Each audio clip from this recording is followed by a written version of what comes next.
मुट्ठी बंद करिए और बोलिए भारत माता की, भारत माता की। पार्टी के वरिष्ठतम नेताओं में से एक भारतीय जनता पार्टी के पूर्व क्रांति का सूत्रपात किया था। कृषि मंत्री के नाते देश की कृषि व्यवस्था को जिन्होंने परिवर्तित किया, देश के गृह मंत्री के नाते जिन्होंने देश में शांति, अमन और चैन की स्थापना की, और अब रक्षा मंत्री के नाते जिन्होंने सांसद आदरणीय पीपी चौधरी साहब लोकसभा प्रवास कार्यक्रम जो देश भर में सरकार के 9 साल पूरे होने के उपलक्ष्य में चल रहे हैं। सरकार, राज्यसभा के सांसद, हम सब के अग्रज आदरणीय राजेंद्र जी गहलोत उमस भरे वातावरण में और कुछ देर पहले जहां बरसात हो रही थी, दूर दराज से आए हुए सभी लोगों का मैं स्वागत करता हूं, अभिनंदन करता हूं। मित्रों, जहां एक तरफ गरीब के जीवन में परिवर्तन लाने के साथ साथ में उसके जीवन में शूरवीरों की धरती, शौर्य की धरती, जिसके वीरों के बारे में आदरणीय राजनाथ सिंह जी जोधपुर के हवाई अड्डे से लेकर के यहां तक चर्चा कर रहे थे, उस शेरगढ़ की शूरवीर धरती पे अगर जोधपुर के भारतीय जनता पार्टी के कार्यक्रम में इतनी कमजोर तरीके से जय बोलती है, मुझे लगता है राजनाथ सिंह जी के मन में कहीं संदेह पैदा हो जाएगा। पूरी ताकत के साथ में दोनों हाथ ऊंचे करिए, मुट्ठी बंद करिए और बोलिए भारत माता की,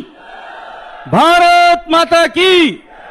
माननीय नरेंद्र मोदी जी के नेतृत्व में 9 साल यशस्वी सरकार सेवा, सुशासन, गरीब कल्याण के संकल्प को लेकर के, देश को बदलने के लक्ष्य को लेकर के काम कर रही सरकार, गरीबों के जीवन में परिवर्तन लाने के साथ साथ में राष्ट्र प्रथम की नीति के साथ में 9 साल निरंतर काम करते हुए देश का सम्मान पूरे विश्व भर में बढ़ाने वाली सरकार के 9 साल पूरे होने के उपलक्ष्य में देश भर में जो कार्यक्रम आयोजित हो रहे हैं, उसकी श्रृंखला में आज जोधपुर में आयोजित इस कार्यक्रम में मंच पर उपस्थित भारतीय जनता पार्टी के वरिष्ठतम नेताओं में से एक भारतीय जनता पार्टी के पूर्व राष्ट्रीय अध्यक्ष, भारत की सरकार में जिन्होंने सड़क के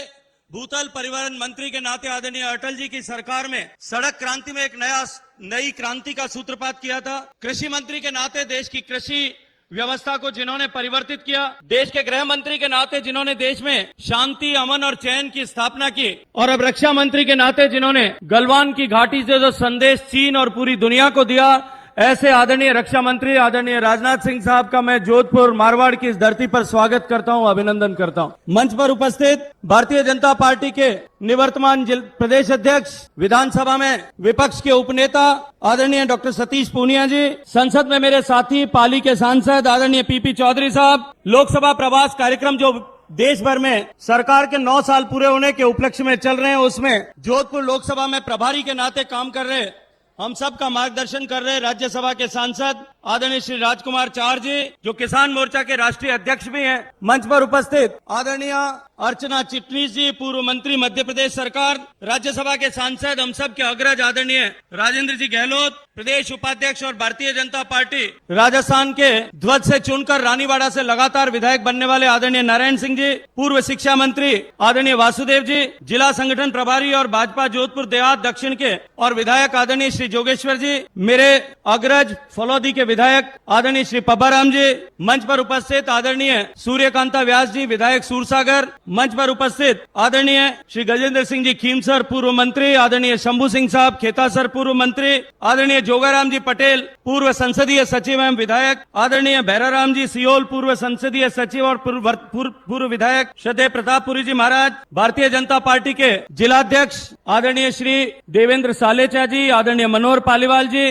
आदरणीय चंद्रप्रकाश सारडा जी, आदरणीय जगराम बिश्नोई जी, मंच पर उपस्थित शेरगढ़ के पूर्व विधायक आदरणीय बाबू सिंह जी, आदरणीय जसवंत सिंह जी हिंदा, आदरणीय सवाई सिंह जी खारीपेरी, राजेंद्र सिंह जी हिंदा, मंच पर उपस्थित भारतीय जनता पार्टी के अन्य सभी वरिष्ठ नेतागण और दूर दराज क्षेत्रों से आए हुए सभी भारतीय जनता पार्टी के कार्यकर्ता, बंधुओं, बहनों, मंच के सामने बैठे हुए भारतीय जनता पार्टी के ध्वज पर चुनाव लड़कर के प्रधान बनी आदरणीय अनुश्री जी, इस सभागार में उपस्थित इस विशाल संख्या में उमस भरे वातावरण में और कुछ देर पहले जहां बरसात हो रही थी, दूर दराज से आए हुए सभी लोगों का मैं स्वागत करता हूं, अभिनंदन करता हूं। मित्रों, मैं बहुत लंबी बातचीत नहीं करना चाहता, अनेक अवसर मुझे आप सब लोगों के सामने बात करने के मिलते हैं, लेकिन 9 साल के इस कालखंड में जिस तरह से माननीय नरेंद्र मोदी जी की सरकार ने एक तरफ गरीबों के जीवन में परिवर्तन लाने के लक्ष्य को लेकर के जो योजनाएं प्रारंभ की, जिनका प्रभाव आज दिखाई देता है, और दूसरी तरफ राष्ट्र प्रथम की नीति के साथ में काम करते हुए जिस तरह से भारत का सम्मान पूरे विश्व भर में स्थापित किया है।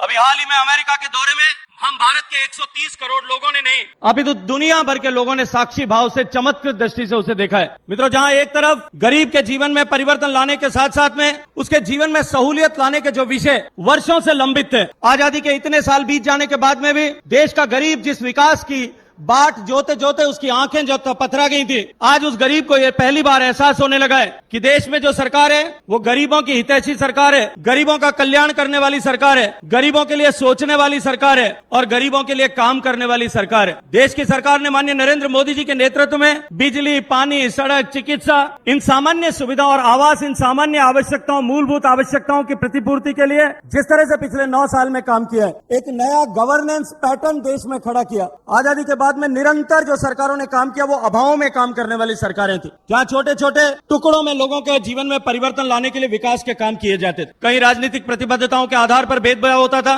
कहीं जाति के आधार पर, मजहब के आधार पर भेदभाव होता था, कहीं वोटों की गणित के आधार पर भेदभाव होता था। इस देश में पहली बार जब नरेंद्र मोदी जी के नेतृत्व में सरकार बनी और सरकार बनने के साथ ही उन्होंने अपना मंतव्य देश और दुनिया के सामने स्पष्ट करते हुए कहा कि देश की जनता ने हमें देश चलाने के लिए नहीं, देश बदलने के लिए सेवा करने का अवसर प्रदान किया है। और उन्होंने कहा कि मेरी सरकार संपूर्णता के लक्ष्य के साथ में काम करेगी और संपूर्णता के साथ में लक्ष्य के साथ में काम करने वाली सरकार ने आज देश के हर घर तक बिजली पहुंचाने, देश के हर गरीब के घर में शौचालय बनाने, देश के हर गरीब मां को गैस का चूल्हा देने, देश के हर गरीब के घर में बिजली पहुंचाने, देश के हर गरीब को आवासहीन व्यक्ति को आवास देने के संकल्प के साथ में एक तरफ काम किया, वहीं चिकित्सा और शिक्षा के क्षेत्र में आमूलचूल परिवर्तन करते हुए लोगों के जीवन में सहूलियत लाने का, संतुष्टि लाने का काम किया है। और दूसरी तरफ देश की सीमाओं को सशक्त करते हुए, देश में आंतरिक सुरक्षा का शासन कायम करते हुए, सामने आने वाली हर चुनौती का सामना साहस के साथ करते हुए, चाहे वो सीमा पार से आ रही है या कहीं प्राकृतिक आपदा के रूप में, कोरोना के रूप में आई है, हर चुनौती का सामना करते हुए देश का यश और सम्मान पूरे विश्व भर में बढ़ाने का काम किया है। ये जो 9 साल तक काम करने का अवसर देश की जनता ने, आप सब लोगों ने, आप सब कार्यकर्ताओं ने दिया,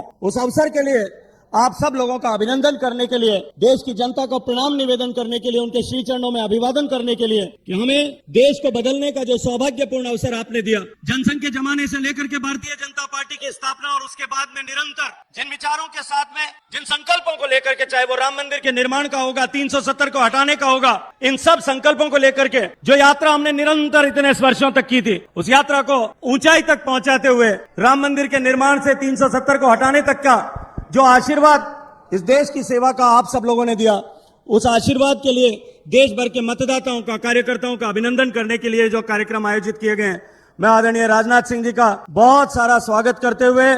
अभिनंदन करना चाहता हूं कि उन्होंने मौसम की विपरीतता के होते हुए भी जब बताया गया कि बालेसर में बरसात हो रही है, हेलीकॉप्टर नहीं उतर पाएगा, तुरंत बिना किसी एक क्षण भी गंवाए ये निर्णय किया कि मैं सड़क मार्ग से जाकर के भी एक बार जोधपुर वालों से मिलना चाहता हूं। इनके साथ जो है शूरों वीरों की धरती इस शेरगढ़ में आकर के लोगों का अभिवादन और अभिनंदन करना चाहता हूं। मैं जानना चाहता हूं कि आज माननीय नरेंद्र मोदी जी की सरकार ने किस तरह का परिवर्तन किया है। मैं आप सबका अभिनंदन करते हुए आप सब की तरफ से आदरणीय राजनाथ सिंह जी का बहुत सारा स्वागत और अभिनंदन करता हूं। बोलिए भारत माता की। बहुत बहुत आभार आदरणीय शेखावत साहब। अब मेरा निवेदन रहेगा, भारत